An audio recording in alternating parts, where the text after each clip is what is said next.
Bienvenidos a Entrevistas Canal 1. Hoy estamos en modo Selección Colombia, porque cada vez que juega el equipo de Néstor Lorenzo, nosotros prestamos atención a lo que hace el equipo de todos. ¿Qué hace? Que hoy amplió a 17 el número de partidos en condición de invicto, con 12 victorias, 5 empates, 27 goles a favor, 11 en contra, un rendimiento del 80% de la mano del técnico argentino. Y si hablamos más de números, tenemos un promedio de gol efectivo de 1,5 por partido, en cambio 0,5. Es decir, tenemos una selección equilibrada en los resultados, equilibrada en los números y sobre todo consiguiendo victorias importantes en partidos oficiales, recordemos, ante Brasil por primera vez, pero en partidos amistosos enfrentando a selecciones europeas y ganándoles a Alemania. Y hoy en el Estadio Olímpico de Londres derrotando 1-0 a una selección de España que muchos irán a decir que no es la mejor de todos los tiempos, que está en transición. El caso es que el equipo de Luis de la Fuente también llegó hoy a defender un importante invicto y lo perdió. Lo perdió contra el equipo de Néstor Lorenzo. Cada vez que juega la Selección Colombia, para nosotros es un verdadero placer saludar al mundialista Carlos Valdés. Carlos, un gran placer. Yo creo que hoy estamos satisfechos, contentos, optimistas. ¿Cómo empieza esta Selección Colombia el año en el ánimo de Carlos Valdés? Bienvenido, como siempre, señor, a este espacio que es suyo cada vez que juega la Selección Colombia. Germán, ¿qué tal? Un saludo muy especial para ti, para todos los televidentes. La verdad es que sí, contento con lo que viene haciendo Colombia, por los resultados, pero sobre todo por una persona que conozco cercanamente, que es un gran trabajador, un gran profesional, que hoy le están saliendo las cosas bien en un país que ha tenido de cierta manera alguna resistencia, y hablo de Néstor Lorenzo porque era un entrenador que no tenía mucha experiencia, porque era un entrenador probablemente desconocido, porque habían otros intereses totalmente distintos, pero hoy creo que Néstor sigue demostrando, y diría yo que de una vez por todas aleja, ¿no?, todas esas dudas que podían haber acerca de lo que era su capacidad, su trabajo, y por supuesto con el cuerpo técnico lograr lo que hoy están logrando, ¿no?, con jugadores que tuvo que empezar a llamar para reconstruir una selección y otros mantenerlos para lograr lo que está logrando. Cierto. Bueno, Carlos, como siempre, vamos a comenzar analizando y conociendo su opinión sobre el 11 que dispuso hoy Néstor Lorenzo en el Estadio Olímpico de Londres ante España, porque fueron casi 4 meses de pausa y muchos teníamos la incertidumbre de, bueno, llamar a los del mejor momento. Camilo Vargas en el arco, Daniel Muñoz, Cuesta y Lucumí en reemplazo de los tradicionales Mina y Davinson, con Mojica como lateral izquierdo, 2 volantes internos con Jefferson Lerma y Kevin Castaño, John Arias como extremo por derecha, Jorge Carrascal en el centro, Lucho Díaz extremo por izquierda y Mateo Casierra. Carlos, era un 4-2-3-1, ¿le pareció interesante esa nómina titular para que comencemos a hablar un poquito de lo táctico antes de disfrutar lo que fue ese segundo tiempo? Sí, yo creo que la estructura era esa, era 4 con 2 volantes en la primera línea que eran Castaño y Lerma, y 3 hombres más adelantados, Arias por derecha, James Rodríguez por el centro y Lucho Díaz en el sector izquierdo. Y ahí hay que decir algo, que era la apuesta que muchos querían, ¿no? Muchos hablaban, no, es que no pone a Arias por el extremo, es que Arias es un extremo en Fluminense, y ahí está la capacidad de Néstor Lorenzo entender también que los clubes no es igual a una selección, más allá de que esto sea un partido amistoso. Jugar a nivel de selecciones es subir 1 o 2 escalones más, y sin duda un jugador que en el club tenga la capacidad de hacer como extremo y de rendir de cierta manera no te garantiza que a nivel de selecciones lo haga igual, y creo que esa es una partida que sigue ganando Néstor Lorenzo, sobre todo por lo que ocurre en la segunda parte, ¿no? Sí, claro. Ya usted mencionaba a James, que de James vamos a hablar y lo que fue su segundo tiempo, pero Carlos, antes de lo positivo, hablemos de lo que nos preocupó en los primeros 45 minutos. Un dominio territorial de España que se traduce en la posesión de balón, pero también se traduce en opciones, en llegadas, en presión alta, en juego por las bandas. No la pasamos tan bien en ese primer tiempo, en el que casi no creamos opciones, pero en el que España nos propuso un juego dinámico, de velocidad, de intenso. ¿Cómo analiza usted esos primeros 45 minutos en los que Colombia realmente a veces incluso corrió detrás del balón? No, sin duda futbolísticamente no fueron buenos, creo que fue un muy mal primer tiempo, pero yo tengo que decir algo a favor, digamos, de de la selección hoy, y es que aun cuando a este nivel que tú compites, que todavía juegas, en este caso contra una potencia mundial del fútbol, y no logras dominarlo los 90 minutos, lo importante es que cuando la pases mal, no pierdas. Y creo que ese mal momento de Colombia, que fue casi toda la primera parte, lo más importante fue eso, que fue un equipo que aunque sufrió, que aunque por ahí no tuvo muchas situaciones claras España, logró mantener el cero. Y eso te permite recomponer en la segunda parte y aprovechar por ahí ya el desgaste que había hecho el rival. Porque también era difícil que España mantuviera la misma intensidad, mantuviera la misma presión alta, mantuviera la misma dinámica con la que jugó la primera parte. Y creo que ahí es donde Colombia ha marcado la diferencia, no solo en el partido de hoy, sino seguramente en partidos anteriores, y vamos a recapitular un poco. Claro. Si es que vamos a entender cómo cambia todo para el segundo tiempo, no solamente con el ingreso de los nombres, sino también con la función colectiva. Porque, Carlos, me parece que Colombia, si cometió algún error en los primeros 45, más allá de defender el cero, usted tiene toda la razón, fue tratar de responder con la misma moneda, es decir, abusar un poco del pelotazo, hacer transiciones largas, Carrascal un poquito perdido como con la función de armador, buscando a Díaz solitario en el enfrentamiento contra 2 y 3 hombres que lo escalonaban, Arias por derecha también un poco solo. ¿Nos equivocamos tratando de jugarle a España lo mismo que España nos proponía? Germán, yo creo que en esta parte hay que hablar de algo que a mí me parece clave, y es que para quienes hemos tenido la oportunidad de estar dentro de una cancha, reconocemos el valor de ciertos jugadores, no solo por las habilidades técnicas o futbolísticas, sino también por las habilidades humanas. Es decir, el hombre que en esos momentos, cuando las cosas están saliendo mal, lo ves tranquilo, lo ves calmado, te transmite seguridad, te transmite confianza, te lleva a unos estados totalmente distintos, porque yo estoy de acuerdo en que Colombia, que hoy puso un equipo joven y de hecho casi nuevo, creo que de los pocos que habían estado en procesos mucho antes había sido Camilo Vargas, de resto mucho de lo que la gente quiere ver, pero son jugadores rápidos, jugadores dinámicos, y si en algo el fútbol nos enseña y nos da la oportunidad de aprender otras cosas, es precisamente lo que ocurre hoy, ¿no? Que en la segunda parte, cuando ponen un hombre como James Rodríguez, un hombre más pensante, no quiere decir que los demás no piensen, sino que tiene la habilidad de pensar cosas y de ver cosas que los demás no vemos, pues sin duda empieza a transmitir eso, ¿no? El manejo de los tiempos, el saber cuándo corro, cuándo cambio el ritmo, cuándo tengo que parar, cuándo tengo que ir hacia el costado, cuándo tengo que descansar con la pelota para que mi equipo se recupere. Y creo que James Rodríguez al final obviamente termina generando ese liderazgo y demostrando que cuando tiene minutos, independientemente de que sea o no titular en su club, es un jugador que va a estar en la selección y que tiene mucho todavía que aportar. Me lleva usted rápidamente al segundo tiempo y al protagonismo de James Rodríguez, y lo entiendo perfectamente porque todo cambió. Pero más allá de los nombres, Carlos, el hecho de haber posicionado por izquierda a John Arias, es decir, cambiarle el perfil, meter a Lucho Díaz de izquierda hacia adentro, mandar a Casierra en extremo por derecha, poner detrás de ese 3 a James como el gran pensador, el gran socio de todos, hace que también España, no sé, como que Luis de la Fuente reaccionó tarde a lo que fue el cambio del sistema, porque al 58 ya James nos vio cómo tenía reflejos el arquero español con esa pelota que le saca por encima del horizontal. Sí, creo que vienen dos cosas. Creo que obviamente la reacción de España es tardía. De pronto se ve un poco sorprendido sobre todo por los cambios, digamos, estructurales que hace Néstor Lorenzo, como lo mencionaba Germán, de mandar otra vez a Arias a la mitad del campo y sobre todo por el costado izquierdo, y también un poco por ese ingreso de James Rodríguez, que es un tipo, como ya lo mencionábamos antes, que sabe elegir los momentos para explotar las capacidades o las mejores capacidades de sus compañeros.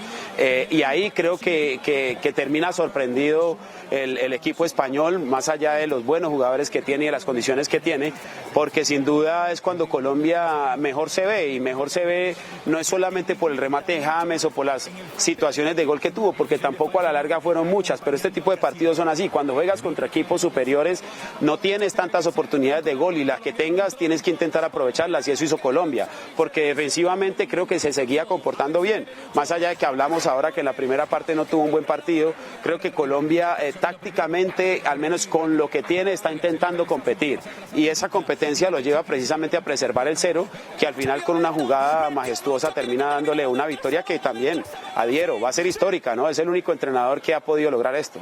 Sí, es muy cierto. Y también es muy cierto, como bien dice usted, que fue un partido de muy pocas oportunidades, de oportunidades muy escasas, con intervención de los arqueros, pero ya vamos a ver antes del gol lo que hizo Camilo Vargas y nos protegió el arco.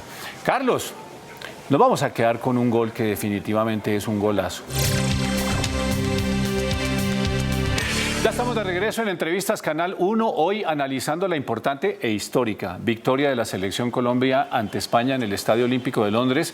Victoria que se concreta, estimado Carlos Valdés, al minuto 60 en una jugada que comienza en zona propia con una muy buena recuperación de Johan Mojica, pero lo de James Rodríguez, ¿qué le gusta más? La visión periférica de James para ese pelotazo maravilloso para Luis Díaz, esa faena individual de Lucho llegando hasta la última línea y teniendo la capacidad incluso y el resto físico para observar quién venía por el segundo sector, ese centro maravilloso o esa espectacular tijera de Daniel Muñoz. O sea, ¿qué es esto, Carlos Valdés, por favor? No, yo creo que ha sido de los goles más bonitos que le he visto anotar a la selección. Quedarse con una sola jugada es muy difícil, porque el pase de James Rodríguez retrata un poco lo que hablábamos ahora, ¿no? Es un tipo que ve lo que pocos ven, ¿no? Y cuando mira y entiende que a Lucho hay que dárselo al espacio y se la pone detrás del defensor, hay que tener capacidad para verlo y también técnica para poner la pelota precisa. Después lo de Lucho Díaz, que cuando te recibe en 1 contra 1 y te coge corriendo hacia atrás, te va a acabar, ¿no? Te liquida, y en esa gambeta cómo deja expuesto al defensor español para después precisamente poner ese centro al segundo palo, que uno esperaría la pelota se pudiera llegar a definir de cabeza o con borde interno en una jugada normal, pero el recurso de Daniel Muñoz sin duda es espectacular. Es uno de esos goles que tenemos que enmarcarlo, ponerlo en un cuadro completo realmente para la historia de lo que ha sido todos los goles que ha marcado Colombia en lo que lleva de tiempo. Y quizás, Carlos, esa emoción también se tradujo en el banco. O sea, no había visto yo en los 17 partidos de Néstor Lorenzo una celebración tan eufórica como la que hace el técnico de la Selección Colombia con sus asistentes. Carlos, es hora de darle un reconocimiento especial a Luis Amaranto Perea, el hombre que siempre está ahí detrás de Néstor Lorenzo, porque si uno va a comparar el cuerpo técnico de José Néstor Pekerman, que usted lo conoció muy bien, en número no tiene comparación con este, pero ahí está Luis Amaranto Perea celebrando con Néstor Lorenzo. ¿Cuál ha sido el aporte de Luis Amaranto? Usted que lo conoce tan bien. Bueno, Lucho tuvo la oportunidad de prepararse, claramente tiene una trayectoria, o tuvo una trayectoria como futbolista envidiable, extraordinaria, pero además de eso su preparación y su formación académica y como entrenador en Europa precisamente le ha dado muchas bases. Tuve la oportunidad no solo de compartir con él y de jugar con él, sino también de cruzarnos ahora ya en este proceso en varios lados donde nos hemos tomado un café y hemos hablado del juego, y Lucho sin duda es un hombre clave, pero eso lo tenía claro también Néstor Lorenzo. Él quería llegar a Colombia y hacerse fuerte realmente para poder empezar a traer gente del fútbol preparada, capacitada, que le ayudara realmente en este entorno a lograr lo que hoy está logrando Colombia. Y sin duda Luis creo que es uno de los hombres con mayor capacidad. Se encarga mucho de las vedurías, va a los estadios, por ahí lo vemos también en las transmisiones a veces de los partidos, yendo a un lado, yendo al otro para analizar jugadores, y esto le ha permitido hacer unos análisis muy certeros, digamos, que se discuten en el cuerpo técnico, ¿no? Ese es básicamente como el trabajo que hacen, y obviamente en los partidos el análisis para saber qué está viendo el uno y qué está viendo el otro. Me ha hablado mucho de Néstor Lorenzo en cuanto a la participación que le permite, y sin duda creo que han logrado un gran equipo de trabajo. Qué bueno eso que usted nos cuenta, porque todos los focos están en el técnico, pero hay un equipo detrás importante.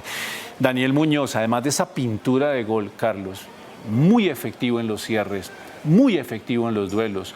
Al 85 tuvo el segundo y se lo atajó el arquero Raya. Daniel Muñoz nos puede volver a llevar a aquella época en la que nuestros laterales eran definitivos no solamente en la contención, sino también en el apoyo ofensivo, porque lo de Daniel Muñoz hoy es superlativo. Yo no sé si sea la figura del partido.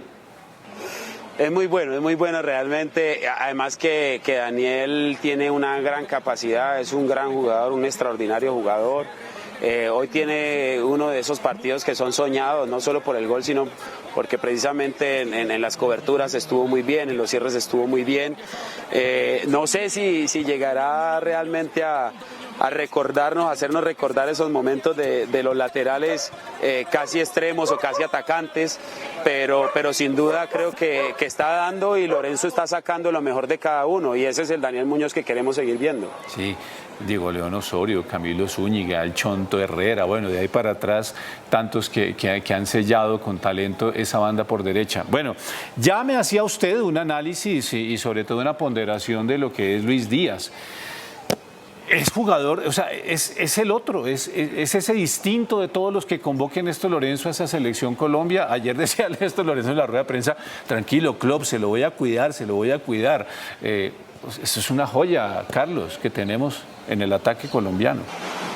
Yo lo he dicho varias veces, Germán, creo que Lucho tranquilamente por lo que ha hecho hasta hoy y donde se encuentra, puede lograr ser uno de los mejores, y cuando me refiero a uno de los mejores en la historia de Colombia, me refiero al top 3. Y eso para mí significa mucho porque tenemos extraordinarios jugadores que han logrado cosas muy importantes también en la historia del fútbol, en muchos clubes y con la camiseta de la selección.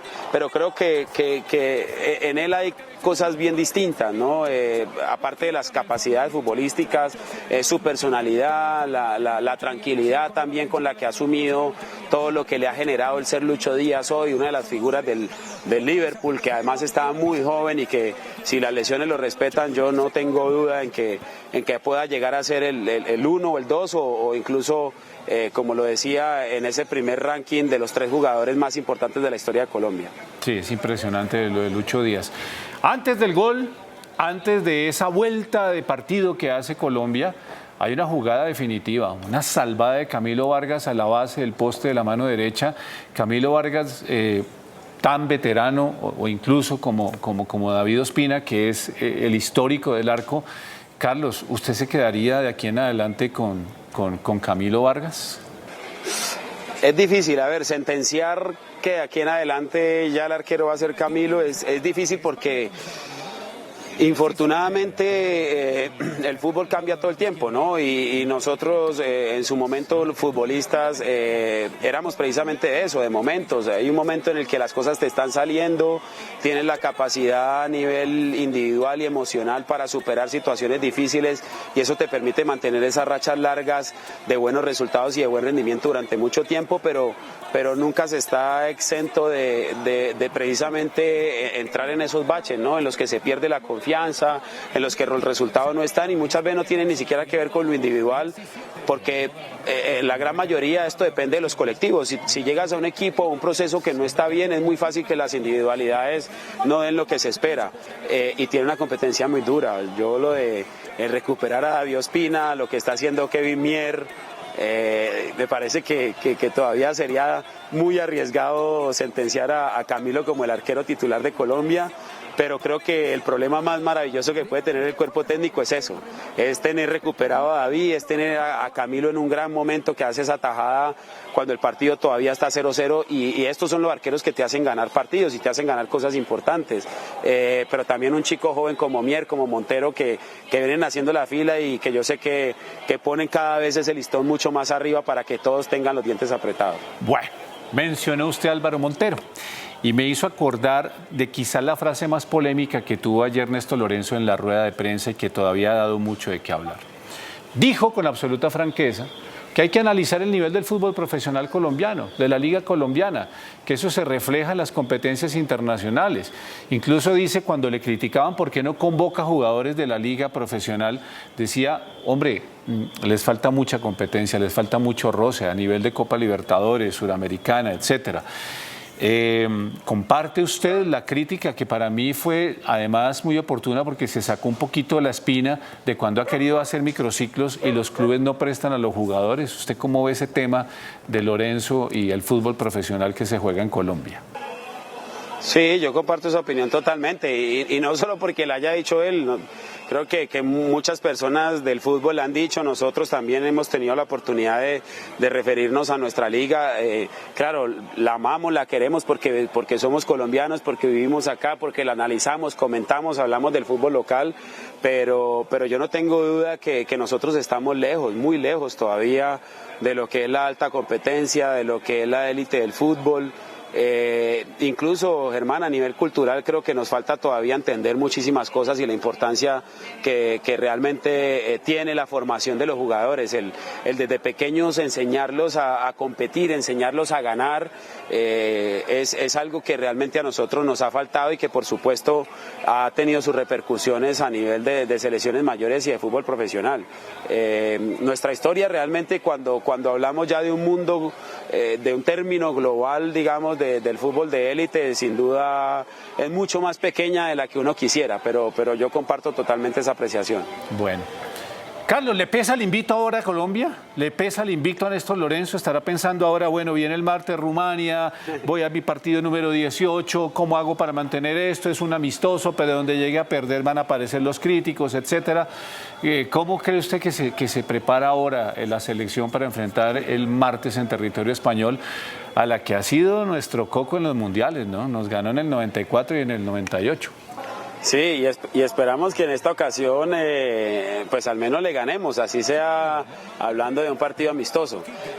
No, yo creo que no, y estoy muy de acuerdo con lo que él decía. Para mí precisamente si de algo carecíamos nosotros en Colombia, y hablo de los futbolistas colombianos, era precisamente de la ambición, de ese deseo de ganar y de esa mentalidad ganadora.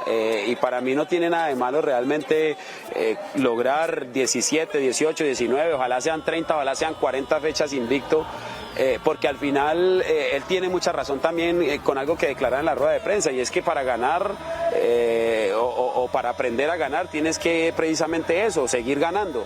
El ganar es lo único que te va a llevar a lograr cosas importantes, porque esto infortunadamente para muchos no es un juego ni un deporte en el que se premie ni a los más bonitos ni a los que mejores personas son, no, es un juego donde hay que conseguir resultados, no se habla de nada más y la gente no se va a acordar de cómo jugaba el equipo, sino de los títulos, de cuántas estrellas logras poner en una vitrina, y a nosotros eso sí que nos ha costado. No tenemos una sola, hablando de Selección Colombia de mayores, así que si se pierde, que es lo más normal, seguramente vendrán los que critican, los que cuestionan, pero no va a pasar una catástrofe si eso llega a ocurrir. Por ahora seguiremos disfrutando y deseando que esta selección siga alargando esa racha de invictos. Bueno, el 4-2-3-1 del primer tiempo, pasamos después a un 4-3-1-2 con James, todo cambió. ¿Qué le gustaría ver usted diferente, si no le puedo decir nuevo, el martes contra Rumania? ¿Usted cambiaría el esquema, probaría jugadores, o la presión del invicto lo lleva a seguir jugando con los que usted tiene plena confianza si usted fuera el técnico? No, yo más que me guste que cambie la estructura táctica, es como ver a algunos jugadores. Más bien, yo quisiera ver a Portilla en el medio campo, saber cómo se comporta. Quisiera ver a Juan Fernando Quintero, hace rato no tenemos la oportunidad de verlo con selección. Quisiera ver a John Córdoba, por ejemplo, que son jugadores que han estado convocados y que han tenido pocos minutos, pero sobre todo por una razón muy simple, Germán, y es que la próxima convocatoria va a ser la de la Copa América, y en la selección es una competencia, y hay que entender que hay jugadores que van a llegar en mejor momento que otros, pero que sin embargo entre más alto sea el listón de nivel individual para lograr conformar esos 23 o 25 que van a estar, pues mejor rendimiento va a tener el colectivo, y ahí me parece que es donde se le puede pensar en darle oportunidad a jugadores que han tenido pocos minutos. Bueno, Carlos, pues el martes lo invito a que me acompañe a analizar lo que será el partido número 18 en la era de Néstor Lorenzo frente a Rumania, y me uno a usted. Me gustaría ver también esos personajes que está convocando. De Quintero están hablando maravillas de lo que está haciendo con Racing. Carlos, un abrazo, muchas gracias, y bueno, el martes nos volvemos a ver. Abrazo, Germán. Si Dios lo permite, ahí estaremos. Ahí estaremos, señor. Muchas gracias y los invitamos a continuación a nuestra segunda hora de información en Noticentro 1 CMI.